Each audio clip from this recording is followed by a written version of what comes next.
বিএনপির স্থায়ী কমিটির সদস্য গয়েশ্বরচন্দ্র রায় বলেছেন, জাপানে বসে প্রধান উপদেষ্টা যেভাবে বিএনপির বিরুদ্ধে কথা বলছে তাতে মনে হচ্ছে মানুষ চিনতে ভুল করেছে বিএনপি।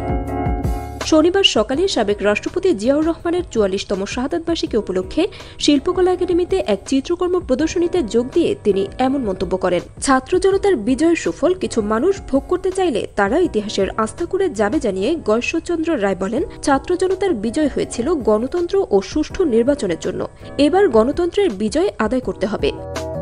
সাবেক রাষ্ট্রপতি জিয়াউর রহমান স্বাধীনতা, গণতন্ত্র ও সার্বভৌমত্বের স্বার্থে গণমানুষের পাশে ছিলেন উল্লেখ করে বিএনপির এই নেতা বলেন, তিনি প্রচারমুখী ছিলেন না, প্রচারই তার পিছু নিত। স্বাধীনতা ও গণতন্ত্রের জন্য কি করতে হবে, কেন করতে হবে তা নিয়েই তিনি কাজ করতেন। গয়েশ্বরচন্দ্র রায় বলেন, জিয়াউর রহমান ছিলেন গণতন্ত্রের পূজারী। তিনি নিজের জন্য নয়, জাতির জন্য কাজ করতেন।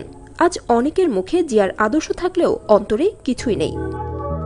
জিয়াউর রহমানের স্মৃতিচারণ করতে গিয়ে তিনি বলেন, তার সম্পর্কে অনেক স্মৃতি রয়েছে, সব বলা সম্ভব নয়। জিয়া মানেই জাতীয়তাবাদী, জিয়া মানেই দেশপ্রেমিক, জিয়া মানেই গণতন্ত্র। তার প্রত্যেকটা পদচারণার মধ্যে উদ্দেশ্য থাকত জাতির জন্য। জাতি জিয়ার আদর্শকে বুঝতে পারলে আমাদের মধ্যে ভয় থাকবে না।